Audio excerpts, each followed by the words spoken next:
नमस्कार प्रिय दर्शकों, स्वागत है आप सभी का। और आज के क्लास में हम समझेंगे लग्न भाव से विचारणीय विषय। प्रिय दर्शकों, इससे पहले हमने एक साथ सभी भावों का यानी जन्म कुंडली में जितने भाव हैं लग्न से लेकर 12वें भाव तक सभी भावों के बारे में किस भाव से क्या विचार किया जाता है वह हमने समझा है। लेकिन आज से जो हमारा क्लास प्रारंभ होगा वह केवल एक एक भाव को लेकर होगा। एक वीडियो में किसी एक भाव का हम समझेंगे कि उस भाव से क्या विचार किया जाता है। आज हम लग्न भाव से विचारणीय विषय को समझेंगे। प्रिय दर्शकों, क्योंकि आज हम उससे थोड़ा अधिक और उसके बारे में विस्तार से फलादेश कैसे करेंगे यह भी समझेंगे। फिर अगले वीडियो में हम द्वितीय भाव के बारे में बात करेंगे, फिर तीसरे भाव के बारे में बात करेंगे। क्योंकि जन्म कुंडली में 12 ही भाव हैं और हमारे मन में प्रश्न बहुत हैं, यानी प्रश्नों की गिनती नहीं हो सकती है और आप भावों की गिनती कर लेंगे कि भाव 12 ही हैं। तो कौन कौन सा प्रश्न किस भाव से विचार किया जाएगा, जब हम इसको विस्तार से समझेंगे तो ही हमें समझ में आएगा।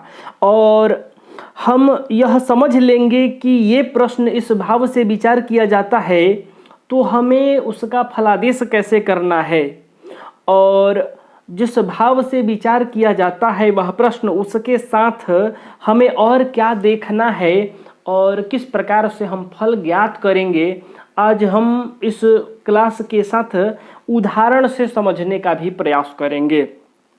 प्रिय दर्शकों, यह देखिए, बहुत सारे दर्शकों का यह कमेंट रहा है कि आप श्लोक मत बताया कीजिए, आप हिंदी और उसका अर्थ समझा दीजिए। तो चलिए मैं यह भी प्रयास करूंगा कि आपको श्लोक न बताकर अर्थ और भावार्थ, यानी जो इसका हिंदी है, ये संस्कृत का जो ये अर्थ है, इसका अर्थ क्या है यानी भावार्थ क्या है जो कहा गया है और उसको आप कैसे समझेंगे, इसके बारे में बात करेंगे। ये देहश्चावयवः सुखासुख जरास्ते ज्ञान जन्मस्थले, ये सब जो संस्कृत के श्लोक हैं इसको हम छोड़ देते हैं। अब आइए देखिए, यहाँ से निम्नलिखित बातें प्रथम भाव लग्न से विचारनी चाहिए। कहा कि प्रथम भाव से विचारनी चाहिए। प्रथम भाव कौन सा भाव है? लग्न भाव है, इसीलिए यहाँ लग्न भी लिखा है और प्रथम भाव भी लिखा है।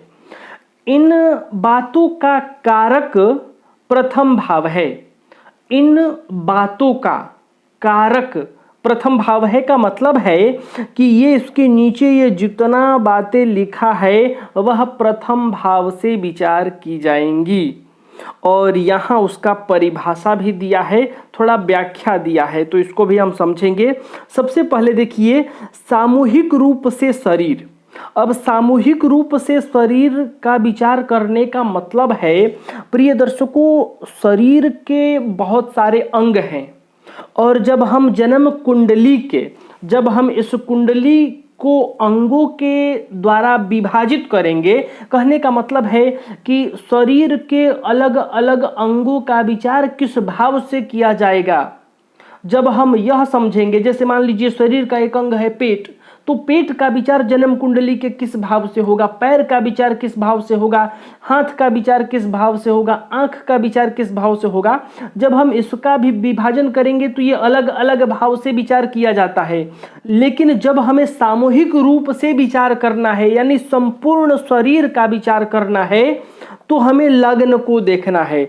यानी आप लग्न से हाथ, पैर, आंख, कान, नाक, गला, पेट सब का विचार कर सकते हैं। यदि आप लग्न का निरीक्षण कर लेते हैं तो आप समझिए कि आपके संपूर्ण शरीर का विचार हो जाएगा। शरीर के अवयव पृथक पृथक अलग अलग भी विचार होता है और लग्नस्थ राशि तथा उसके स्वामी द्वारा, लग्नस्थ राशि यानी लग्न भाव में जो राशि है और उसका जो मालिक ग्रह है उसका आप निरीक्षण करेंगे, उसको आप देखेंगे तो शरीर के, संपूर्ण शरीर का विचार हो जाएगा। शरीर के पृथक पृथक अवयवों का भी विचार होता है। सुख दुख जन्म कुंडली के लग्न भाव से सुख का भी विचार होगा। अब आप कहिएगा कि जन्म कुंडली का चौथा भाव सुख है, तो बिल्कुल है, लेकिन जब शरीर का, संपूर्ण शरीर का विचार लग्न से हो रहा है तो यहाँ सुख का भी विचार होगा, यहाँ दुख का भी विचार होगा। सबसे पहले आप यह समझिए कि जन्म कुंडली में जो लग्न भाव है यह बहुत ही महत्वपूर्ण है। अब ये इतना महत्वपूर्ण क्यों है, इसका एक छोटा सा उदाहरण यहाँ आप लीजिए। जैसा कि हमने यहाँ पढ़ा, सुख का विचार कहाँ से होगा, लग्न भाव से होगा, और हमने यह भी बताया है कि जो चौथा भाव है ये वाला भाव सुख का है, तो सुख का विचार यहाँ से होगा। आप यहाँ देख रहे हैं कि यहाँ से होगा। तो एक छोटा सा मेरा प्रश्न है कि ये जो सुख है वह किसको मिलेगा, तो आप कहिएगा कि लग्न को, जातक को। लग्न कौन है, जातक। तो ये सुख जातक से जुड़ा हुआ है। ये भाव धन का है, धन किसका होगा, जातक का, है ना। कर्म ये भाव है तो कर्म किसका, जातक का। ये भाग्य का भाव है, भाग्य किसका होगा, जातक का। तो आप इसको समझिए कि इस भाव से बाकी सभी भाव जुड़े हुए हैं। लग्न भाव इसीलिए सबसे ज्यादा महत्वपूर्ण है कि इस लग्न से बाकी सब जुड़ा हुआ है। तो कहने का मतलब है कि लग्न भाव से आप सब कुछ विचार कर सकते हैं। अब आइए, तो सुख का भी विचार यहाँ होगा, दुख का भी विचार होगा, जरावस्था का भी विचार होगा, ज्ञान का विचार होगा, जन्म स्थान का विचार होता है। यश, स्वप्न, बल, गौरव, राज्य, नम्रता, आयु, शांति, वय, बाल, आकृति, अभिमान, काम धंधा, दूसरों से जुआ, निशान, मान, त्वचा, निंद, दूसरों का धन हर लेना, दूसरों का अपमान करना, स्वभाव, वैराग्य, आरोग्य, वैराग्य, कार्य का करण, पशुपालन, मर्यादा का सर्वनाश, वर्ण, ब्राह्मण क्षत्रिय वैश्य में जन्म, तथा निज अपमान। अपना अपमान होगा कि नहीं, दूसरों का अपमान करने वाले हैं कि नहीं, और निज अपमान, ये दोनों बातें आप लग्न से ही विचार करेंगे। लग्न से ही विचार होता है।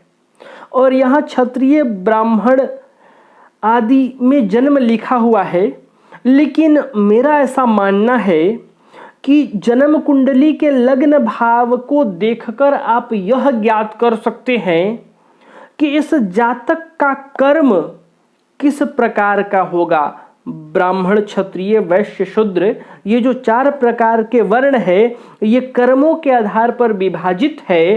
तो जातक का कर्म किस वर्ण के अनुसार होगा, किस प्रकार का होगा, यह विचार यहाँ से किया जा सकता है। अब आइए, यहाँ आपने पढ़ा होगा सामूहिक रूप से शरीर का विचार लग्न भाव से किया जाता है, तो इसका यहाँ स्पष्टीकरण है। प्रथम भाव में सामूहिक रूप से शरीर आदि का विचार किया जाता है। सामूहिक शरीर से तात्पर्य न केवल समस्त शरीर का, बल्कि शरीर में धातु, चर्म आदि वे सब पदार्थ जो सामूहिक अथवा व्यापक रूप से शरीर में पाए जाते हैं। यहाँ आपने समझा था कि संपूर्ण शरीर का विचार होता है, लेकिन यहाँ इस सामूहिक रूप से शरीर का एक अर्थ यह भी है कि शरीर में जो व्यापक रूप से मौजूद है, चाहे वह धातु हो, चर्म हो, रक्त हो, जो सामूहिक रूप में है, व्यापक रूप में है, उसका भी विचार होगा। आइए उदाहरण से समझते हैं। जब किसी व्यक्ति का सिंह लग्न हो तो उसका स्वामी सूर्य है। सिंह लग्न का मालिक कौन है, सिंह राशि का स्वामी सूर्य है। तो यदि किसी जातक की जन्म पत्रिका सिंह लग्न की है तो इस लग्न का अधिपति सूर्य हो जाएगा। यानी इस लग्न भाव में 5 नंबर लिखा हो तो ये सिंह राशि, सिंह लग्न और लग्न के मालिक हो जाएंगे सूर्य। तो उसका स्वामी सूर्य, यद्यपि आंख, हृदय, हड्डी सबका प्रतिनिधि है।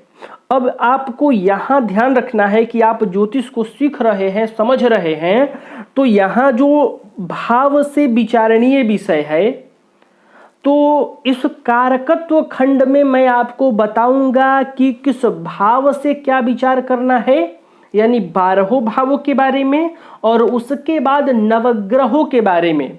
जब आप इन दोनों को समझेंगे विस्तार से तो आपको समझ में आ जाएगा। क्योंकि यहां देखिए, अभी हम बात कर रहे हैं सामूहिक अथवा व्यापक रूप से शरीर में पाए जाने वाले सभी धातु, चर्म आदि के बारे में विचार करना होगा तो लग्न से करेंगे। और जब लग्न सिंह निकल कर आ रहा है तो इस सिंह लग्न का मालिक है सूर्य, और ये सूर्य किस चीज का कारक है यह भी ध्यान रखना है, जिसका छोटा सा यहाँ 2-3 शब्द दे दिए हैं। जब हम इसको विस्तार से समझेंगे तो हमें दोनों समझ में आ जाएगा। तो यहाँ देखिए, सूर्य आंख का, हृदय का, हड्डी का, सबका प्रतिनिधि है। प्रतिनिधि का मतलब कारक ग्रह है। तथापि जब हम सामूहिक शरीर का विचार करेंगे तो लग्नेश सूर्य को आंख तथा दिल की अपेक्षा हड्डी का, आंख और हृदय की अपेक्षा हड्डी का प्रतिनिधि मानेंगे। अब हड्डी का प्रतिनिधि क्यों मानेंगे, एक छोटा सा प्रश्न यहां बन जाएगा। तो हड्डी का प्रतिनिधि इसीलिए हम मानेंगे, हम यह समझकर चलेंगे कि सिंह लग्न में सूर्य जो है वह सबसे ज्यादा हड्डी का प्रतिनिधित्व करेगा, हड्डी पर अपना प्रभाव देगा, क्योंकि यह हड्डी हमारे शरीर में व्यापक रूप से मौजूद है। या आप इसको सरल भाषा में समझिए तो आंख और हृदय से अधिक मात्रा में है। अभी मैं आपको 1-2 और उदाहरण लेकर बताऊंगा तो आपको समझ में आ जाएगा। ये उदाहरण ही यहां दिया है, यही आप समझ लीजिए। हड्डी का प्रतिनिधि मानेंगे क्योंकि वह आंख तथा हृदय की अपेक्षा शरीर में अधिक व्यापक है। इसी प्रकार कर्क लग्न में, यानी मान लीजिए इस लग्न भाव में 4 नंबर लिखा है तो लग्न पत्रिका कर्क हो जाएगी, कर्क लग्न की हो जाएगी, और जिसका स्वामी है चंद्रमा। तो जब कर्क लग्न की जन्म पत्रिका हो तो स्वामी हो जाएंगे चंद्रमा। यद्यपि मन, छाती तथा रक्त का प्रतिनिधि है। अब यहां आपको चंद्रमा के कारकत्व को भी समझना है, इसीलिए मैंने आपको कहा कि कौन से भाव से क्या बातें विचार की जाएंगी यह भी समझना है, और ग्रहों के कारकत्व को भी समझना है। जब हम दोनों को समझकर जोड़कर फलादेश निकालेंगे तो हमें बढ़िया से समझ में आ जाएगा। तो अभी यहाँ उदाहरण के लिए आप समझ लीजिए, भावों से विचारणीय विषय बताने के बाद मैं इसी कारकत्व खंड में ग्रहों के कारकत्व के बारे में भी विस्तार से बताऊंगा, इसी तरह से बताऊंगा, उदाहरण के साथ समझा कर बताऊंगा। तो आप जुड़े रहिए हमारे साथ। और यहां देखिए, इस प्रकार कर्क लग्न का स्वामी चंद्रमा यद्यपि मन, छाती तथा रक्त सभी का प्रतिनिधि है, तथापि सामूहिक शरीर में चंद्रमा रक्त का अधिक प्रतिनिधित्व करेगा। क्यों? क्योंकि रक्त शरीर में मन तथा छाती की अपेक्षा अधिक व्यापक क्षेत्र में कार्य करता है। यानी अब देखिए, इसका मतलब आप यह मत समझिएगा कि जो चंद्रमा है वह मन पर प्रतिनिधित्व डालेगा ही नहीं, अपना मन पर प्रभाव डालेगा ही नहीं, वह तो रक्त पर ही प्रभाव डालेगा। आप यह भी मत समझिएगा, चंद्रमा का मन पर भी प्रभाव होगा, छाती पर भी प्रभाव होगा, लेकिन अधिक जो प्रभाव देगा, अधिक व्यापक क्षेत्र में कार्य करता है, इसलिए अधिक प्रतिनिधित्व करेगा। मन और छाती की अपेक्षा चंद्रमा का जो प्रतिनिधित्व होगा, प्रभाव होगा, वह रक्त पर ज्यादा होगा।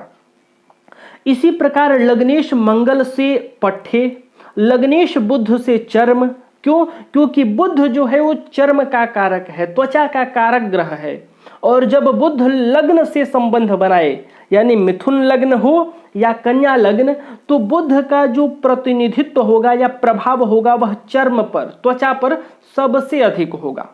लग्नेश गुरु से मेदा, लग्नेश शुक्र से वीर्य, लग्नेश शनि से नसें को सामूहिक शरीर के अर्थ में लेना चाहिए। श्लोक संख्या 1 में त्वचा का संबंध प्रथम भाव अर्थात लग्न से माना है। अब आप यहां देखिए, दूसरा उदाहरण यहां ले लिया कि इस लग्न भाव से त्वचा का भी विचार किया जाता है। त्वचा चमड़े का भी विचार होता है। स्पष्ट है कि जब लग्न में अथवा सूर्य लग्न में अथवा चंद्र लग्न में, मैं आपको आगे बताऊंगा और विस्तार से जब हम ये प्रकरण पढ़ लेंगे तब, कि लग्न के साथ साथ सूर्य लग्न और चंद्र लग्न का भी महत्व बहुत है। क्या महत्व है, कितना महत्व है, किस प्रकार का है, हम यह सब विस्तार से समझेंगे। लेकिन आप मान लीजिए कि लग्न में, सूर्य लग्न में या चंद्र लग्न में, अभी सूर्य और चंद्र को छोड़कर आप केवल लग्न को ही समझिए ना। जैसे आप लग्न को समझेंगे वैसे ही सूर्य और चंद्र लग्न पर समझ लीजिएगा कि लग्न में त्वचा का कारक ग्रह, अब यहां आ गया ना कारक ग्रह, कारक बुध, इसीलिए मैं ऊपर कह रहा था कारक, यानी ग्रहों के कारकत्व को भी ध्यान में रखना है। त्वचा का कारक बुध पड़ा होगा तो लग्न त्वचा का दुगुना प्रतिनिधित्व करेगी। ऐसी स्थिति में यदि लग्न पर राहु का प्रभाव हो तो व्यक्ति के शरीर में त्वचा के रोगों की सृष्टि हो जाएगी, जैसे फूलबहरी आदि हो जाना। अब यहाँ ये कहा कि लग्न पर राहु का प्रभाव हो या बुध पीड़ित अवस्था में हो। इसका अर्थ आप इस प्रकार से भी लगाएंगे कि बुध यदि कुंडली में पीड़ित हो, कमजोर हो, राहु से पीड़ित हो या अंशबल से कमजोर हो, क्षीण हो, नीच राशि में बैठा हो। अब मान लीजिए बुध लग्नेश है तो लग्न से चमड़े का विचार होगा, त्वचा का विचार होगा। बुध भी त्वचा का कारक है तो लग्न त्वचा से संबंधित प्रभाव अत्यधिक करेगा, सर्वाधिक प्रभाव त्वचा पर ही होगा। और बुध कुंडली में नीच के हों, अशुभ अवस्था में हो, लग्न पर पापी ग्रहों का प्रभाव हो, राहु से बुध पीड़ित हो तो जातक को त्वचाजन्य बीमारी होने लगता है। लग्न तथा दशम भाव दोनों से मनुष्य की कीर्ति अथवा यश का विचार किया जाता है। यश में नाम की प्रसिद्धि आवश्यक है, अतः प्रसिद्ध नाम का विचार भी प्रथम भाव से होना चाहिए। वही बात आप समझिए जैसा कि मैंने पहले बताया था कि नाम और प्रसिद्धि किसको मिलेगी, तो जातक को मिलेगी, यानी लग्न को मिलेगा। तो इस नाम की प्रसिद्धि का, यश का आप लग्न भाव से भी विचार कर सकते हैं। और अगले वीडियो में हम द्वितीय भाव से विचारणीय विषय को विस्तार से समझेंगे। तो प्रिय दर्शकों, आज के लिए बस इतना ही। मैं उम्मीद कर रहा हूं कि आज का क्लास आप समझे होंगे, आपको समझ में आया होगा। तो आज के लिए बस इतना ही, तब तक के लिए हमें अनुमति दीजिए। नमस्कार।